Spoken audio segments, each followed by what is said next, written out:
Oh, baby. Friday. Casual Friday. Everybody gather around. Huddle up, everyone. What is up, everybody? Welcome to the DNVR Nuggets Podcast. Let's go. Let's go. Live from the studio and an undisclosed location. Little split screen action here for you with a new two-man game. Myself and Harrison Wynn. We are presented by Bet365. Download the Bet365 app. Use the code DNVR365 when you sign up. Choose your offer. Find out why, whatever the moment. It's never ordinary at Bet365.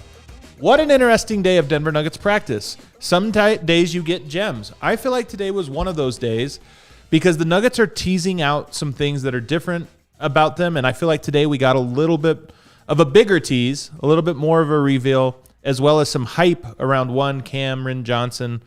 We're going to talk about all that. But look who's back. Some people were writing yesterday. It's Harrison Wynn. Some people were writing wondering if you got fired. That always seems to be what people think when someone's not on the show for a while. Yeah. It's either like they got fired or they're deathly ill or something. I know, it's so funny, man. There's some real fear. But no, alas, he is back and slightly more tan than ever. Slightly, there's the key word there. As viewers and listeners of this show know, I don't tan, can't do it, never done it. The best I can do is a sunburn that dissolves into a little bit of a tan. Yeah. And best compliment I got, I've been in Hawaii the last couple weeks. Not a flex there, but just letting the people know. Best compliment I got was my wife said I got some color.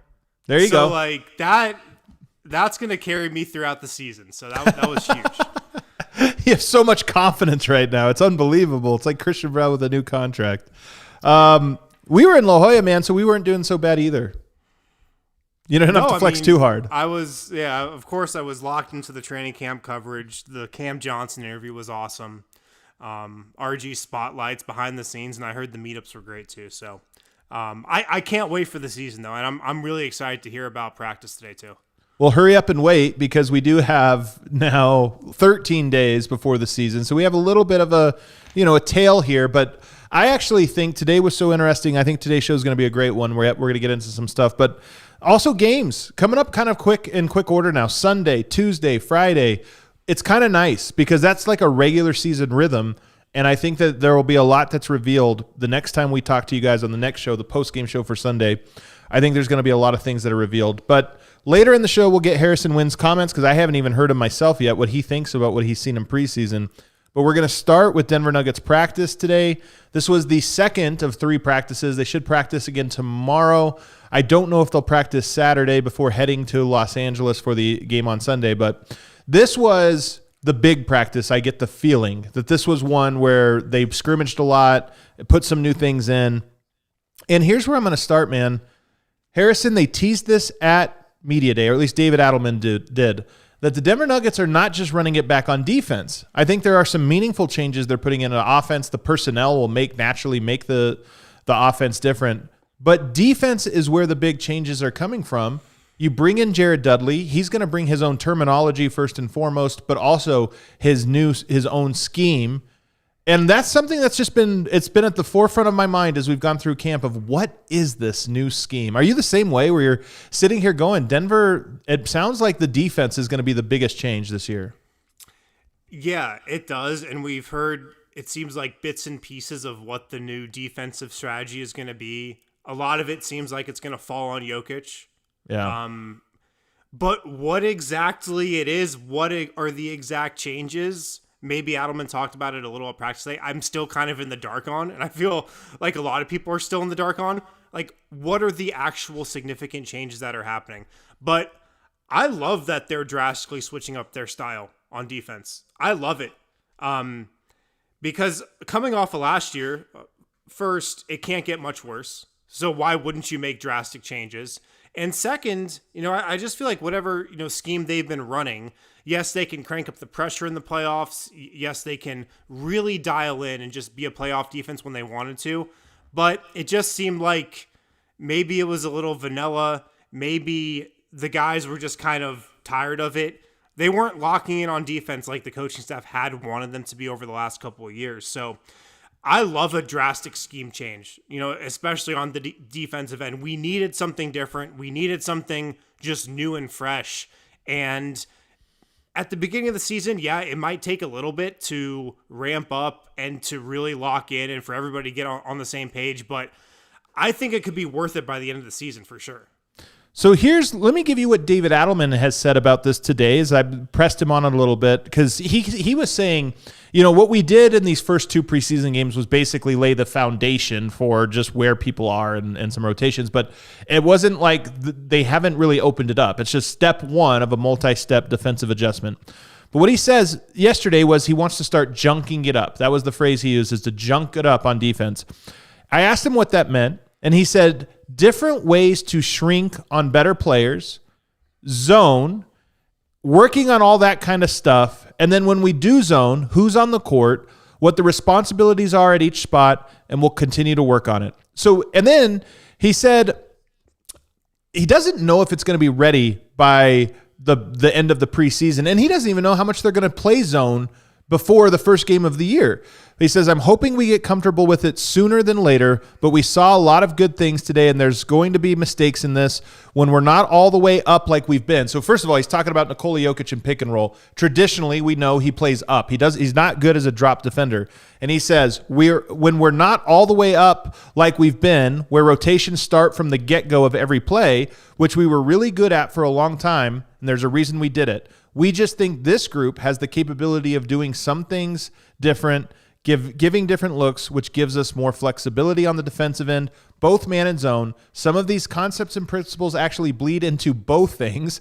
That's the goal every day, and guys are going to have to bring it. So the first thing that he says, or the last thing I should say, but I think the most important is, it sounds like we might not just be playing the Jokic really aggressive up top and pick and roll, everybody scrambling behind him to cover in these hard rotations. It sounds like there might be some zoning up concepts behind him, and he might be a little bit more down the floor. Yeah, that's interesting. And what it's really going to be about is, do the players like this and are they bought in? Because that's the most important thing. We heard for years that, Jokic, if he had a choice playing up in the pick and roll at the level of the ball or, down in the drop, he would much rather play up. And it seemed like the Nuggets tailored their defense around that the last couple of years. But, Adelman must sense everybody is on the same page. And something else he said there was really interesting. We have the group to do it this year. Yes. He said something like that. Yes. So naturally, I think you sub Cam Johnson in for MPJ. You gain some defensive IQ there. Bruce Brown, defensive IQ. I don't know if Big Val factors into this at all, but I've got to think the new players they have is a big reason why this switch is happening also.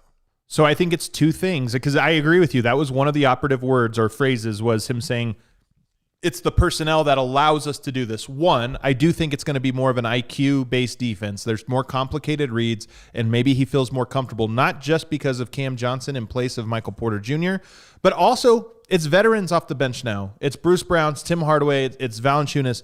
It's guys that, at least in theory, can handle a more complex rotation. And I think that that's part of what this is it's a more complex defense.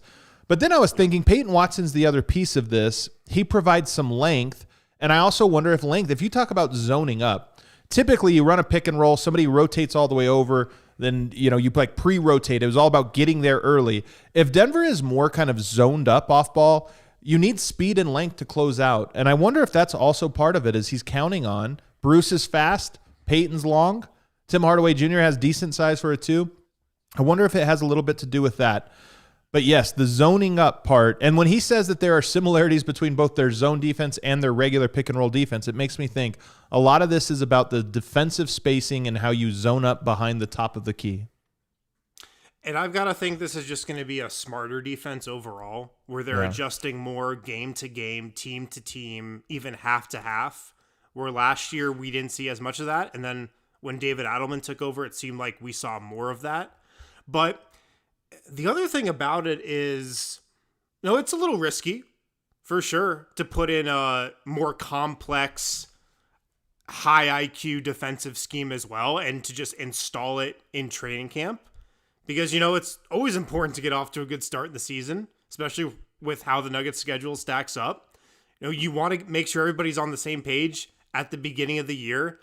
If there are some growing pains, the whole idea is you hope it pays off by the end of the season and then the playoffs. And, I've got to think Adelman's confident that will happen. But it is risky to, install something complex like this defensively to start the year, just because there could be growing pains.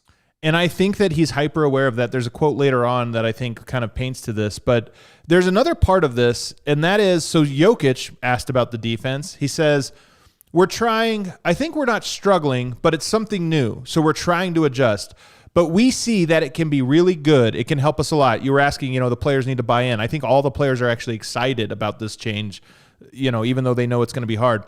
We are trying to be aggressive. We're trying to be like a close foul team, meaning come right to the edge of fouling, basically testing the refs to call the fouls. That was the emphasis of the practice. By the way, I taught him the word emphasis today. That's why he used it in the sentence. Trying to help each other, be vocal, and make the offense play how we want, meaning dictate.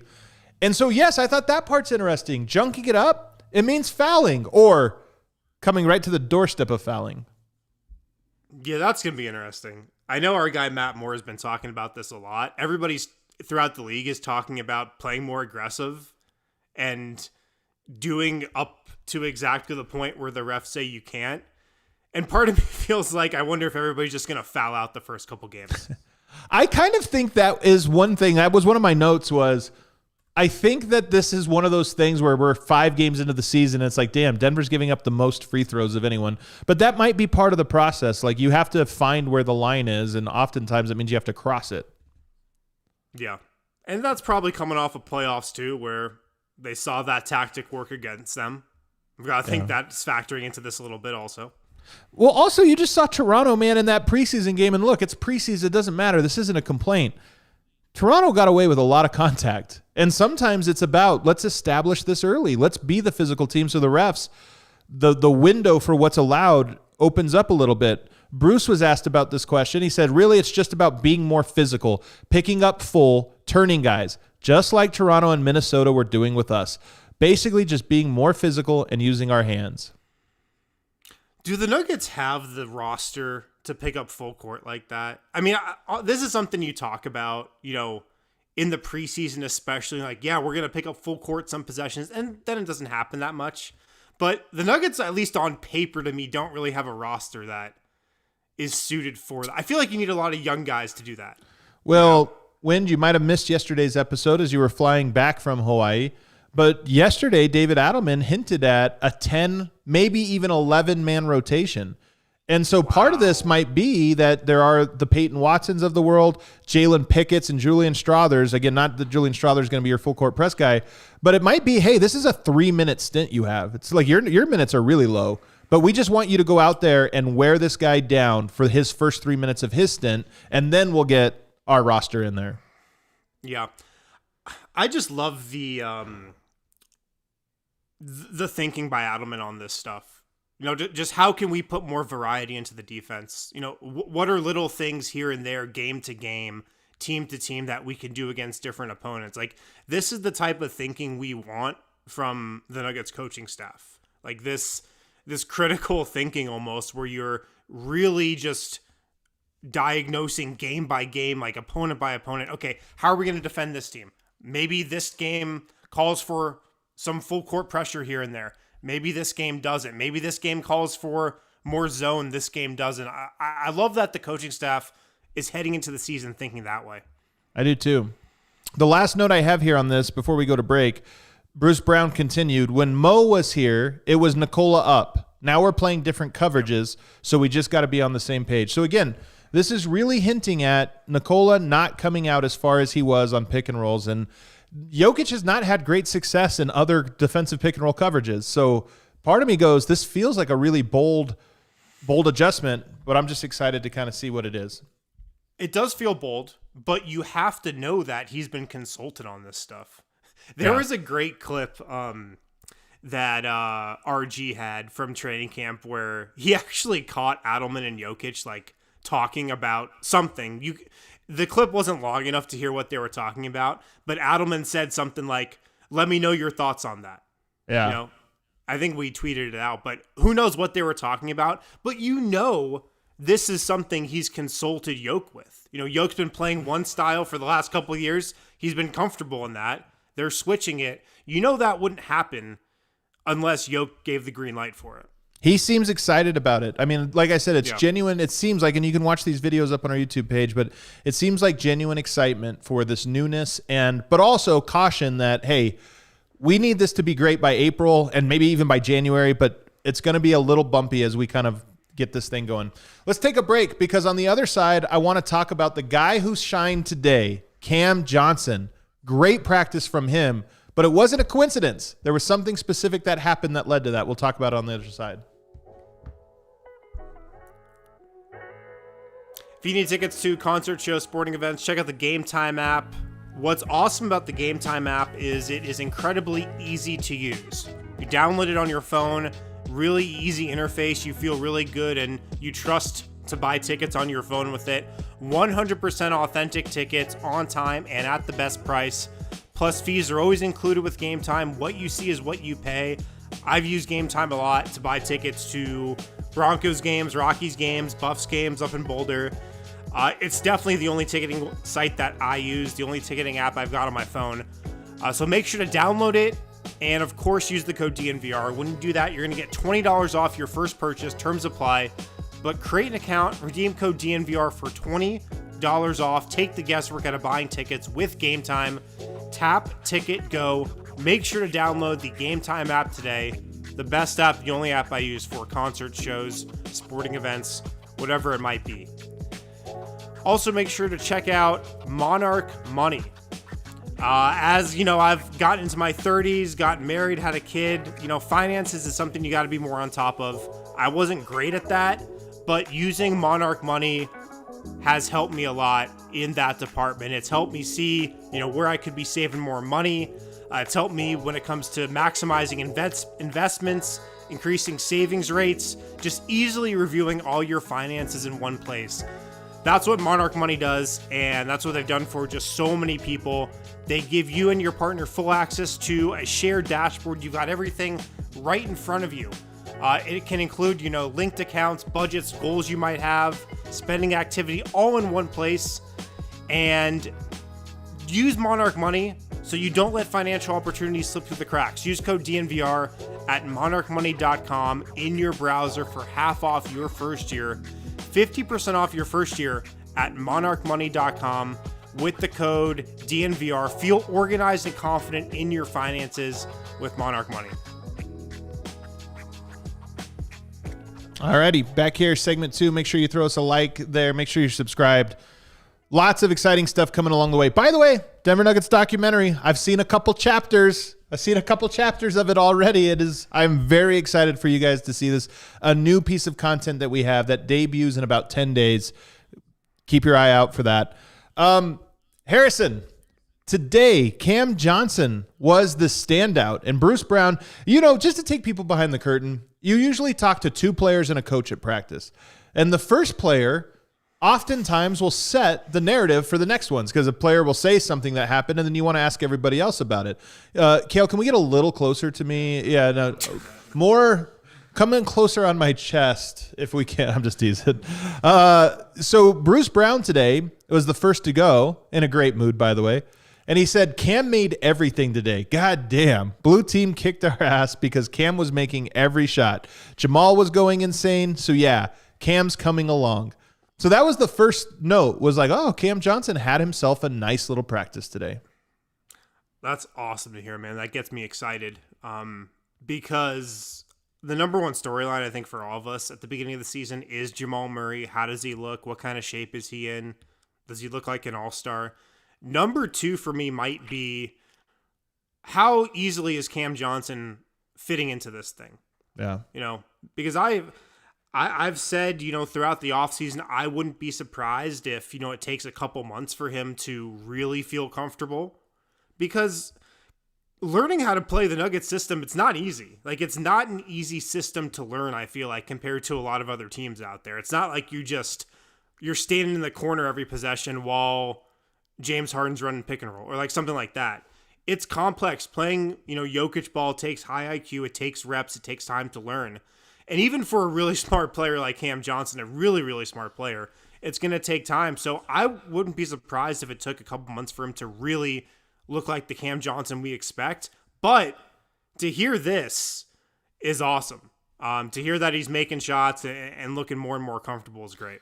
Well, Adelman talked about that, as did Nikola Jokic. But first, I want to say that yesterday at practice, David Adelman said one of the goals for this week was he wanted to start putting in some Cam plays, like some action specifically for him. So today, when I hear he went off, I asked him, well, are those dots connected?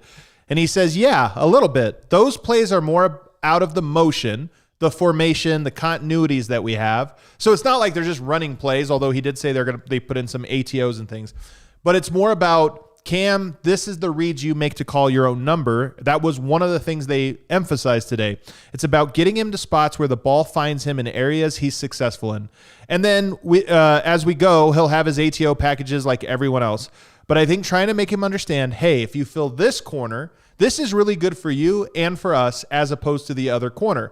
This harkens back to something he said yesterday, which was about Cam getting him to his right hand. So I suspect a lot of this has to do with reads Cam Johnson makes out of the left corner. Because when you're in the left corner and somebody cuts through and you have to go to the DHO, you're going to your right hand.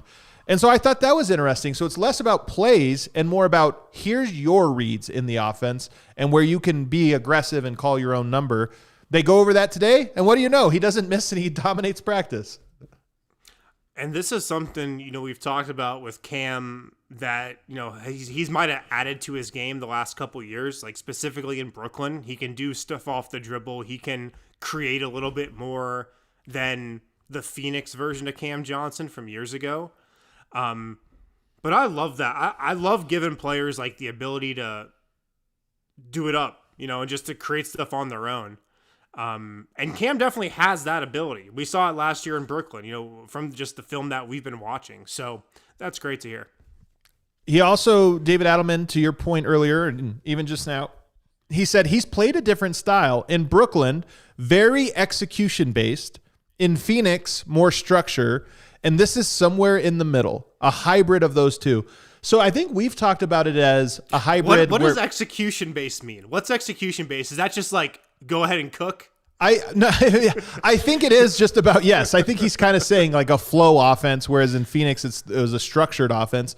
Yeah. And this is somewhere in between, which, by the way, is something we've talked about, right? That Cam was one guy in Phoenix, and then this last year he was aggressive. Can you get the best of both worlds and kind of split the difference? He's referencing that, but even on style of play where, hey, there's a structure to it, but you do need to read the floor. And I think there's something interesting about that. But then lastly, Jokic commented on Cam. He wants him to be more aggressive. He says, I think he's thinking too much, trying to fit in. I told him, don't try to fit in. You're a really important part of this offense. Be yourself. Don't think, should I do this or that? Just play. Be aggressive in the moment and in the role you've been given. And that's great leadership from Jokic right there. You love to hear that. I'm not surprised Cam has, tried to fit in. Not surprised. Like, he's coming into a starting lineup where the four guys next to him have been here and been playing together for years and are very established in this league and have great chemistry and synergy. And like, that continuity is obviously something that he's smart enough to not try to mess up. So I'm not surprised he's kind of, come in and, like Jokic was saying, just tried to fit in and not really stand out. But it's obvious what he can do. He's a great shooter. He's got a little bit of a bag too. He's just a really skilled player in all facets of his game.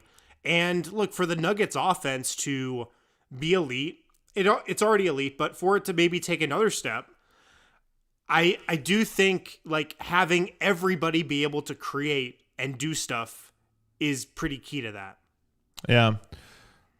Let's move on to this next one, because one of the things I think about with all of this, I think Cam will be a quick study, and I think he'll start from a high floor, and then over the season goes on, it just elevates from there. But I think zone is going to be a big part of Denver's defensive scheme this year, and I'm not sure we're going to see it in the preseason very much. And I imagine when they roll it out in the regular season, it'll take a while for that to really catch on. And then I would not be surprised if by the end of the year, it's a big part of their defensive identity. Adelman mentioned double bigs. He wants to play Val with Jokic. There has not been any talk or even anything close to that in the preseason. I bet we do not see it. I bet we don't see it in October, but maybe we see it sometime down the road. So I think the Nuggets look at this, and Adelman even had this quote that hints at it. He says, I feel like in the past, a lot of times you're trying to get so many things done on the checklist that you tell yourself you're going to get to that eventually. And I think if we're actually going to do it successfully, we have to work on it daily. So I think Adelman has this idea of in camp you can accomplish so much, but we have to find the things that are daily checklist items right now and then add on to it. Zone, double bigs, probably a bunch of other things. Those are secondary steps, and I don't even know if he's worried about getting them to that point till well down the road. Yeah, I think Adelman's entering this year just really process-oriented. Yeah. And again, it all sounds great now, and we'll see what happens if there are some struggles early out of the gate. But he is setting the groundwork for, we're going to be patient this regular season. We're installing what we believe we should install, and it will pay off, at the end of the season and in the playoffs. We're okay if there are a lot of ups and downs. We're going to play a lot of guys and get through the regular season as healthy as possible.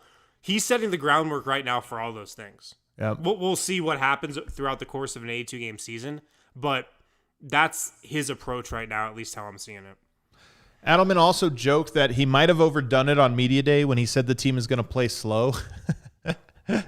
Because he was saying, he basically tried to clarify and say, look, we're going to play fast, but we don't want to rely on it. And he even had a line about, he thought last year the team knew they could score in transition, so it made their process wrong. And he said at media day when he talked about not playing fast, it's not that they're trying not to, but just, he said, I overdid it. I might have gone too far and people ran with it the wrong way. Which, by the way, also a reminder that David Adelman sees the noise. Is he? Did he hear it from the Westbrook accounts? Is that why he took it back? I love the idea that David Adelman has a burner and it's all Westbrook accounts yelling at it. He seems online to me. I feel like he's online. Yeah, he might be. But don't worry about the Nuggets slowing it down too much. I think he still thinks that transition is a big part of it, but he just trusts their half-court approach. Jokic was asked what's the number one thing he works on in preseason. He said, get in shape, probably playing wise, but I played for the national team, so I think I'm good on that. I don't know. We'll see. But at least he acknowledged that he's getting in shape. Yeah. Well, I don't know if you've seen that. It's actually kind of funny. There were a couple of videos from courtside I saw in Vancouver where whoever took the video was like, I forget what account it was, but they said, man, Jokic looks like he's in great shape. I did see that. It is funny, yeah. And then there are other people sending out the same video that say, man, Jokic is fat as shit. It's that time of year. But it's good to know that Jokic thinks he's in a good spot with that. Jokic today, though, did say that he thinks the Nuggets are like a silent night. I love that. And what he meant was a dark horse. He said a silent night. Yeah. A silent night or a silent horse. Or what is it? Dark horse. I think we should just go with silent night. I kind of like it. The silent nights.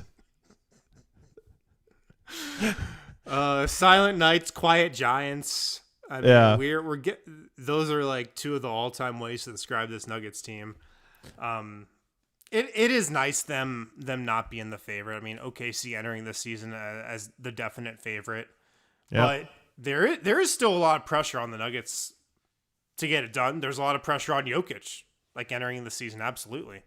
He doesn't feel any of it. He feels like they are complete underdogs. He's never felt any pressure before, I feel like. We got to take our final break of the show, but on the other side, Jokic did say, he was asked by Katie Winge, what do you most like about this team? And I think his answer was also revealing about how he's approaching this year and what he's feeling right now about the team. Shout out to Toyota, the official vehicle of DNVR. They've got everything that you might want if you're in the market for a car. 17 models with available all-wheel drive or four-wheel drive, like the 4Runner. Very important if you're in Colorado. They've got trucks, cars, SUVs, more low and zero-emission vehicles combined than any other automaker. 16 different hybrids to choose from. They got SUVs like the RAV4, the Grand Highlander. They've got the Land Cruiser. So many different options if you're looking to buy a car. Toyota, the official vehicle of DNVR, cars, trucks, SUVs. 16 models with low or zero emission vehicles. Visit your Front Range Toyota stores at a location near you. Autonation Toyota, Arapahoe and Centennial, Corwin Toyota in Boulder, Groove Toyota in Littleton, Mountain States Toyota in Denver, Stevenson Toyota East in Aurora, Stevenson Toyota West in Lakewood. Toyota is a proud partner of the Denver Nuggets, and it's the official vehicle of DNVR. Let's go places. Shout out to Toyota. Shout them out. Also, shout out to our friends over at Bet365. Bet365, an official partner of the Denver Nuggets. This show is presented by Bet365, and they've got a lot of great stuff going on for NBA season when that starts. But right now, it's NFL season. They've got SGP Sundays for NFL. They've got Thursday night promotions as well. They've always got the early payout offer, though. This applies to the NFL and college football. You're a winner if your team goes up by 17 points. Last season, both money lines were paid out 4 times because of the NFL early payout at the end of the game. New customers now can also get $200 in bonus bets when you bet $5 win or lose. Use the code DNVR365. Deposit $10, place a bet for $5 to get $200 in bonus bets if your bet wins or loses. Those can be used on spread, totals, player prop, futures, and more, whatever the moment. Never ordinary at Bet365. Must be 21 plus and physically located in Colorado. Please gamble responsibly. If you or someone you know has a gambling problem and wants help, call or text 1-800-GAMBLER. Terms and conditions apply. Alrighty, we're back here now. DNVR Nuggets Podcast. Make sure you're subscribed. Leave us a rating and review if you want to. You can also sign up to become a Supporters Club member by hitting that join button. Get some emojis whenever Eric gets around to it. He's in London, by the way. I did see that. I did see he made the trip over to London. Also, last day of this new Die Hard sale that we've got. $36 for the next year to become a Die Hard. Ending tonight, I believe. There you go. Look at all that. Look at those hats, by the way. $59 for 1 year, and you can get the free hat. Look at that hat, man. Beautiful. Last couple quotes from you here, Wind, and then we can move on. But Jokic was asked what he likes most about this team, and he says, we have different weapons. I think we can have a lot of different weapons, and we can be dangerous. With the new stuff, I think we're going to surprise. We're going to play different, I think. So we wonder about these changes and how much of a difference will it really make? Are we overhyping changes, this or that, and things are being said?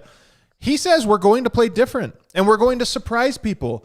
This is why I'm not sure. Adelman had a reference the other day about their defense in the preseason and how we might not see some of their things until the regular season. And part of me wonders, the Warriors are a really good test. They move the ball well. They have, Steph Curry, who bends the entire geometry of the floor. I like this idea that the Nuggets might go into that game and throw out a defense that they have only practiced behind closed doors. And it's like, how do you game plan for that? Yeah, that'd be awesome. I mean, that is definitely something we're not used to with this team. Like a defensive adjustment in game 1 of the season. That would definitely catch me off guard. I'm already thinking ahead to that Warriors game, and I'm like, the Nuggets are either winning and it's going to be the vibiest thing ever, or they're losing by 30 because they're playing a new defense for the first time against Steph Curry. David Adelman's going to be like, trust the process, guys. Like, this is going to look good by the end of the season. We're going to be like, what the hell, man? But I mean, he's hinting that first of all, we have new weapons. We have different weapons. I do think this one's meaningful because as much as the talk has been about the defensive end, I think when you say we have different weapons, it to me, and maybe I'm reading into this too much, that seems like an offensive thing. Like you have weapons for offense, Mm-hmm. And I do wonder if that's what he's feeling. Like that's what's exciting to him is he's like, yeah, our starting lineup has weapons like before, but now we have different ones too. We have all these different lineups we can go to. Yeah, that's going to be maybe the biggest thing I watch in game 1 in terms of just the big adjustments that are coming. What do these lineups look like? What do these rotations look like? The bench rotation has been so interesting so far because they've kind of just played 5 bench guys together, you know? Yep. And not anymore, though. I don't think that's going to continue on Sunday. Right. Part of me wonders if David Adelman came into the preseason thinking maybe we can just get away with that. Like maybe those 5 guys would be good enough together just to get away with that a little bit. No, I do not think that is the case at all. Based on just what I've read from his press conferences, I do not think he ever even hoped that. Well, even if he didn't, yeah, that obviously won't be a formula that they try that much in the regular season based on how the preseason has gone. I don't know. I thought that might be something he thought. And it's just going to be interesting. Who staggers? What does the bench lineup look like? What are Yoke's rotations? Are they the same as last year? Or are they drastically different? That kind of stuff I'm so curious to see. Last couple ones here. Bruce said he was asked about how he's feeling, and he says, I feel good. I just don't dunk as much because I'm a little timid right now. Just had surgery. But yeah, that'll come back. This is the first time he's kind of admitted something about his limitations, that he's a little timid. And that's actually encouraging to me because I think he's looked pretty good. One of my notes from yesterday's show was, Bruce, I was worried he was going to look like he's completely lost all ability, and I actually think he's looked pretty healthy. But if he's even saying like, yeah, I'm still a little timid, but it's going away, it makes me think he actually is going to go up a level from where he is. It's like, where are you going to get a better Bruce here in a month's time? So he said just had surgery? He did say just had surgery. I don't think he's referencing a new one, but I do think in his mind that just happened. Gotcha. I was going to say, because I think it's been over a year, and it wasn't even like a major surgery or anything. It was just like a month-long thing. But that was a big question for me as well. You know, how similar does Bruce look to championship Bruce? Or does it look like he's aged a couple years, which he has? Does he look like he's lost a little athleticism? Can he play point guard? That's also been a big takeaway of mine, just a big note of mine throughout these 2 preseason games as well. So yeah, interesting. The last thing, and I love Bruce for this. He's been so great since getting back, man. I mean, he always shouts out how much he likes Denver. He called it home again today. Somebody asked, does it feel like home coming back? He's like, it felt like home when I was gone, which I think is cool. But one thing was he was asked, I actually asked him, and I think athletes sometimes think you're attacking them. I was asking about the idea of, should you just go to the hole? Like, I know we're working on getting over half court and getting into the offense, but if you can get to the rim, should you go? And he basically said, look, man, I wasn't good handling the ball these last 2 games, and he was like, I play in the ball. I never go through my legs, and I'm just dancing with the ball for some reason. He goes, that's not me.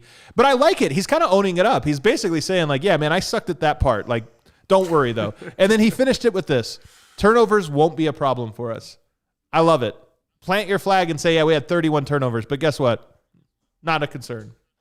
They better not, man. They better not be a problem. I mean, like, yeah, Yoke's going to have those games, those 8, 9, 10 turnover games. Yeah. But everybody else on this team should be very low turnover. Yeah. I think you're right. We do worry about the ball handling, but I think they're going to do some stuff to address it. The last note, and this leads us into our next topic. David Adelman was asked, will there be a dress rehearsal game? One game that they try to feel like the actual, rotation. And he said, yes. Yes, there will. And he said, but me and my staff, we've talked about that. He wouldn't say which one it was. He did hint towards, typically we're trying to build towards that, as in like it would be the last game or near. But he said, but then we have to look at the schedule and look at rest days and when we can give a guy off. If we look at that quote, they have a game Sunday. By the way, Wind, their Sunday game is in LA, which means they have a Saturday night in LA till leading into a game. And I can't believe I had this thought where I was like, crap, are they going to suck on Sunday because they're going to LA for a weekend before a preseason game? It's awesome that you had that thought. And the answer is probably. I was going to say, right? It's actually a real thing. I was all excited for the game on Sunday. Then I was like, oh, crap, a night in LA right before a preseason. Like a regular season game, the guys are going out till 3, 4 in the morning. A preseason game, you might not go to bed. It does seem like, I mean, they've had a big chunk of rest and practice days. They are going to play their starters, it seems like, against the Clippers on Sunday. That's at least the sense we're getting, right? Correct. So maybe you don't play them as much the 14th, and then your final preseason game at OKC is the quote-unquote dress rehearsal. Here's the problem I have with that, because then I thought, okay, you play Sunday, and then you go full out on Friday, and Tuesday's your weird game. Tuesday is at home against the Bulls. Friday is against Oklahoma City. That, you just like with Minnesota, you play them 4 times. It's a divisional game. You're going to have to go through them in the playoffs. Part of me wonders, there's no way they make that their dress rehearsal game because you don't want to show too much. So then probably has to be Sunday. That's what I was trying to look at is, do they just rest their guys on Sunday's game and play hard on Tuesday? Or do they do Sunday hard and rest on Tuesday? I don't know. It's kind of hard to see, but I don't know. And it probably doesn't really matter. Well, it only matters in terms of I do want to see this dress rehearsal. I do think they need more time. It's weird that their last game against OKC. I also think it'd be weird if your starters played their last hard game on Tuesday and then did not play another game until the following Thursday. So, all right, here's my prediction. Right. Here's my prediction. Nuggets play quite a bit, pretty hard on Sunday. Tuesday, the home game against the Bulls, they rest a bunch of guys, do not play them. Friday is the dress rehearsal, and they just go hard against OKC. Yeah, I that seems like the most likely scenario. Which gets me excited for Sunday's game. I'm glad they had this week to kind of get ready for it and prep for it. I am now officially excited for them to go to the Clippers, play at Intuit Dome, and get another dress rehearsal, because I said this last week when the Nuggets got killed by the Timberwolves. That was a glorified stretch your legs game. Like, everybody go out there and play. It's division rival. We have 3 days of practice. I'm not trying to make an excuse. I think this week represents this is what we're trying to do now. That was get your legs stretched, get the cobwebs off. This one is, can you guys actually defend? Can you actually bring the ball up the court against pressure and get into your offense? Is the ball popping for that first unit? And maybe even a stagger, because David Adelman has said through 3 days of camp, it was basically starting 5, bench 5, third string 5, and everything they did was that. This week they've mixed and matched a lot, and I think they're going to mix and match more in Sunday's game. And I do think that at least the vibe I've gotten is that it's been a pretty hard training camp. It's been a very serious training camp where the guys have scrimmaged a lot, played 5-on-5 a lot, and run pretty hard. This has not been a ease your way into the season training camp by any means. Agreed. I feel like David Adelman, and he has even said this, one of the things he wanted to, really see is, are these guys in shape? It was a test. Are you going to come into training camp in shape? And he said he was pleased with where they're at. And so he's run them hard. I think the guys have sent good signals that, we're in shape, we're ready to go. And it's been a pretty intense training camp, it seems like. Yeah, I think it absolutely has. And even being at the facility, we sit right outside the practice facility, doors closed. You can kind of hear what's going on in there. It's been very loud, very intense. And even today I show up and I hear just through the door, David Adelman kind of, I would say, speaking very directly, not yelling, but just it was intense. He was speaking with intensity as he was giving direction on different things. So I agree with you. I do think that there has been a seriousness to the group and a seriousness to it. That being said, Wind, it's been 2 weeks since Media Day. We've seen some things happen now. What is your overarching? What things are you thinking about now as you see the quotes that come out and you watch the games? My number one take right now is that I'm ready to raise expectations, maybe even higher for Christian Braun this season. I love it. After one good game. Well, he looked pretty good in the first game, too. He hasn't missed a shot yet in the preseason. He's 10 of 10. His 3-point shot looks great. I mean, it looks really fluid, and he looks pretty confident in it. He took, 1 in the opener and then 3 for 3 against Toronto in 22 minutes. That's pretty good volume. Again, has not missed a shot. I think 10 of 10 from the floor. He had that play last game where he dove on the floor for that loose ball, called the timeout. That was a pretty awesome play. I had this take in the offseason that he could be the Nuggets' third leading scorer. And I'm not backing off of that. I feel like he has a great shot to be the Nuggets' third leading scorer, especially, since I'm kind of anticipating, Cam to come into the season and work himself into that starting five and take a little bit to get really comfortable. Yeah. Just with what Aaron Gordon has been saying this preseason, he's really locking in on defense. He'll have some big scoring nights for sure, and the three-point shot looks great. I just think there's even more room, not for Christian Braun to take the same jump he did last year. That'd be ridiculous. But for him to take another jump offensively, and I think he could be the third leading scorer on this team. Well, here's what's interesting. Because I could see Aaron Gordon, Christian Braun, or Cam Johnson being the third leading scorer, and I could see any of them being the fifth leading scorer. And the more I think about it, some of this is just recency bias, as we haven't seen Aaron Gordon, play very hard yet. We missed one game. Is he the most likely guy to be the fifth leading scorer? Is Aaron Gordon now in his significantly lower usage, more defensive minded? He said he's going all out on defense this year. Yes, but if he keeps shooting threes at this level, and he has said he wants to take even more threes, that's just going to naturally bump up his scoring a little bit. I think all those three will be, like you said, around the same points per game, if you had to ballpark it. But I mean, Christian Braun, he just gets so many easy buckets in transition.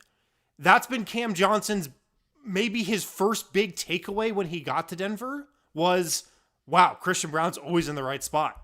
I'm just watching him. It's incredible how CB just knows how to play with Jokic. He is just so comfortable in this system. He knows the contract is coming. I just feel like we're primed for another just monster year.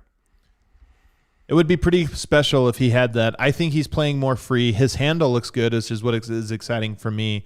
I think Cam Johnson, I think he's going to have a great year, and I think he's going to score and be effective in all this. But I just am not. I don't think he's going to score 20 a game.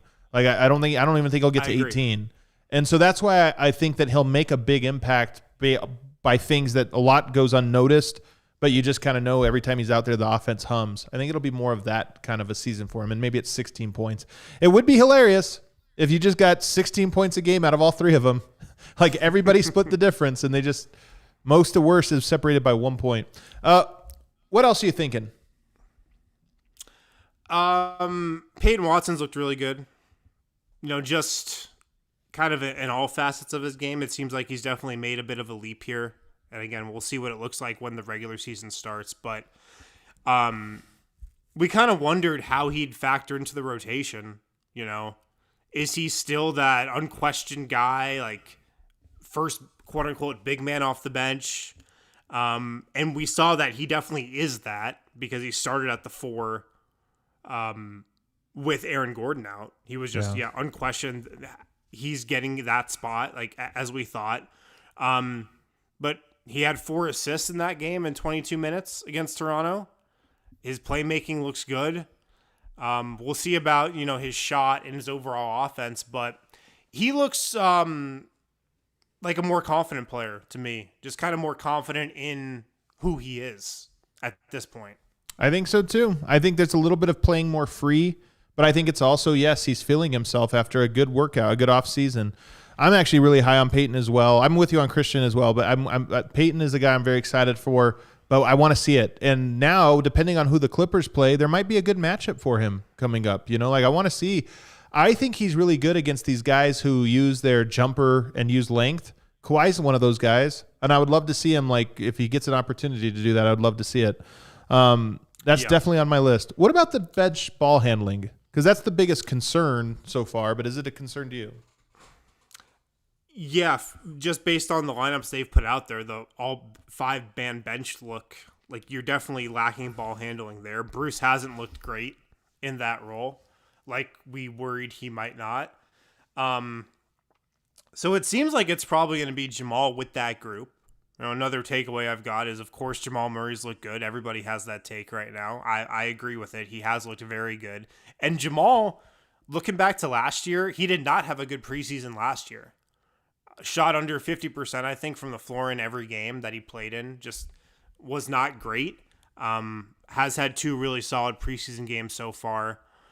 And so, it's going to be interesting. Is he the guy with that group? But to go to the bench, my big takeaway right now is Big Val's going to be an absolute force. He's been kind of exactly what I expected. And if you just think about some of the opposing centers that he's going to go against, the backup bigs that benches throughout the league play, they're not great.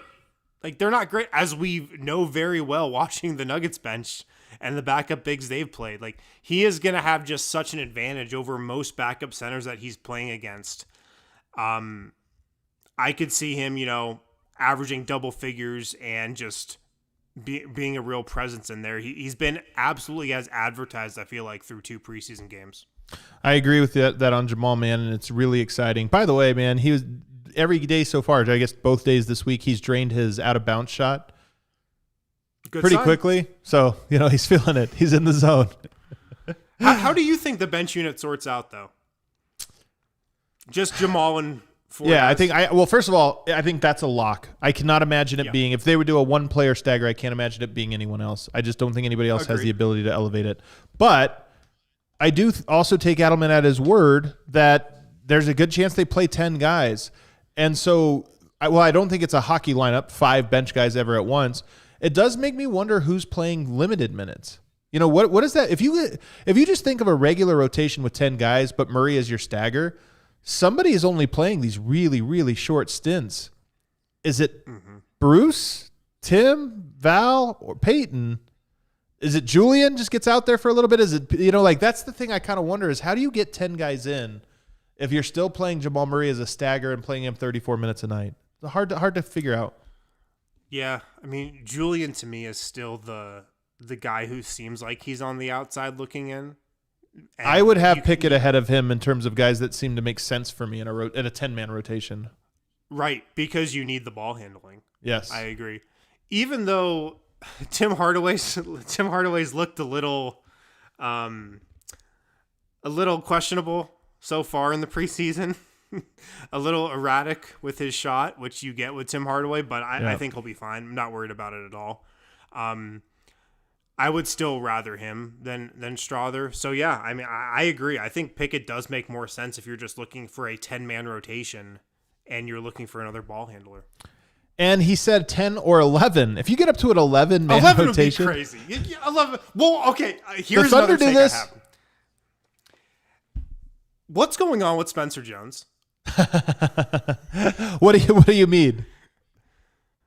What I mean is he played in the first half against. Oh no! Here's what I mean. Okay, I see what you mean. Spencer Jones is a top 12 guy, and maybe higher than that. That's 100% it. He is ahead, I think, in the circle of trust at this very moment than Deron Holmes or Zeke Naji or Hunter Tyson. 100% agree. And I like Spencer Jones. I think he's good, but that definitely made me raise my eyebrows. Like, we're playing the regular rotation in the first half against Toronto, and all of a sudden Spencer Jones is just in the game as he might have been in there as the 10th man. Yeah, for sure. That they played in that first half. And so that to me says a couple things. Obviously, they really love Spencer Jones. He's the 1 two-way guy that they brought back from last season. Right. Didn't bring the other two-way guys back. Which, by the way, is its own signal, because a lot of times you're like Trey Alexander, they wanted to bring him back too, but he's like, yeah, but if you're bringing me back, I don't know if there's a role. Spencer Jones coming back makes it sound like the coaching staff told him, like, listen, man, it's not a two-way. We have an open roster spot. You're coming back. Like, there's a very good chance you move up. That's what I was going to say. David Adelman obviously likes him. He views him as this defensive weapon that they can sub in for a possession here, a possession there. I love that. And also, like, does he have the inside track on that last roster spot? I think he probably does. Good. Just in terms of how they're playing him. He's a two-way guy. He's not eligible for the playoffs. Like, you wouldn't usually be playing one of those guys in that role. So my read on it is that's a guy they maybe convert to that spot later in the season. If this just as a thought experiment here, let's put Julian Strother, Jalen Pickett, Hunter Tyson, Zeke Naji, Deron Holmes, and Spencer Jones all in one bucket here, and say, forget contracts, forget everything else. If one of them could work out to be a great player in the mold of player that they are, which one do you think would be the most valuable? Who do you think it would be? Say the question again. Who, if one of those guys that we're talking about after the top 9 works out to be, even Julian, Pickett, Duran, all of those guys. Yeah. Like Jalen Pickett was the best version of himself. Duran Holmes, the best version of himself. If you could only have one, who do you think would have the most value? Probably Spencer, just because he can be a lockdown defensive guy that, you just know what you're getting. I think I would put him number 2 behind Duran Holmes, because Duran Holmes also can guard and he can shoot the 3 and he plays this power forward. So I think it would be him. I just think it's the least likely to happen. He's a rookie and he has a long way to go and everything. Yeah. But I think I might be with you with number 2 for Spencer. Julian's a great shooter, and I think there's something to, we all think his upside is whatever it is. But Denver could really use another defender that can guard lots of positions. And Spencer and Duran are the 2 guys that represent that. Spencer might just be more likely for that to happen. And so it feels weird because he's a two-way guy, but if Spencer Jones worked out to where you're like, oh yeah, Spencer's our best shutdown defender, that would be a great thing for Denver. Yeah, I mean, I don't really view Duran like that right now. He just... Agreed. I think he can get there, but I don't view him as a defensive guy. Spencer is all defense, he is I'm going to get in your face and make the ref call a foul and probably piss you off and maybe knock one of your teeth out, like I already did to one of my teammates this year. First play. On the first play of practice, on the first day of training camp. That is Spencer Jones, and I love that. I think every team needs one of those types of players, and he does fill a role for the Nuggets there. They don't have a guy that does exactly that. So I almost forgot about that, but I'm glad I didn't. That's something I've been what is going on with Spencer Jones right now? Would be an interesting one. But Spencer Jones, I mean, again, we're a long way from this, but if he really had a Torrey Craig-like development to where it's just he went from 2A to nope, he's one of the players, it does give you somebody for Luka, for LeBron, for some of these bigger-bodied guys who right now you have AG. That's great, but you might need another one. You might need 2 in a playoffs, and Peyton gives you certain types of defense, but not against every type. Christian gives you certain types. If he developed into a reliable, consistent player, it would be nice to have another one of those guys in your playoff rotation. So I see it. But it's a tough question, to be honest with you. It's a tough one. Kale, we have one super chat. Yes. What do the people want to know? Justin, any guesses on what the recent current defense Denver's might be modeled on look like?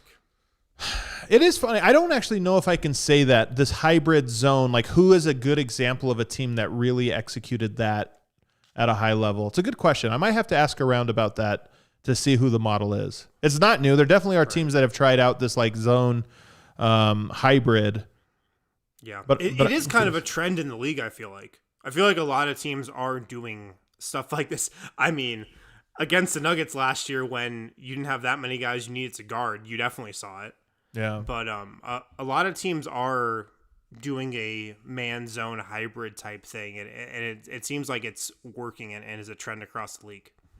Well, the Nuggets now head to Los Angeles. They may have a practice tomorrow, but they're going to head to Los Angeles ahead of their their third preseason game. Very excited for it. We are going to have a pre- and post-game show, though, for you. We're going to be do we even know, is this one on TV, Kale? It is on TV. Oh, yeah, it's ESPN. Tim Legler's on the call. My guy Legs is calling this game. So we actually get, not only do we get it on TV, we get a great broadcast. So that one should be a good one. Go ahead and hit that outro music. Very good week, though. I will say this. Week of training camp, vibes were very high. I know the game's little up, little down.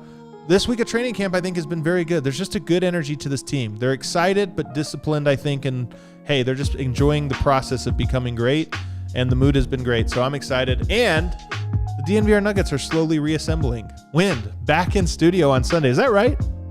I'll be back on Sunday in studio. Can't wait. Me, you, and Dev, man, holding down the fort.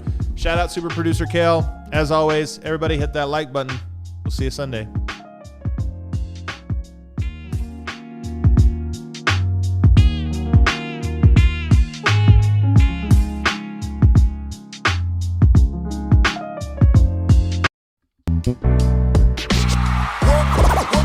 silly like the mayor.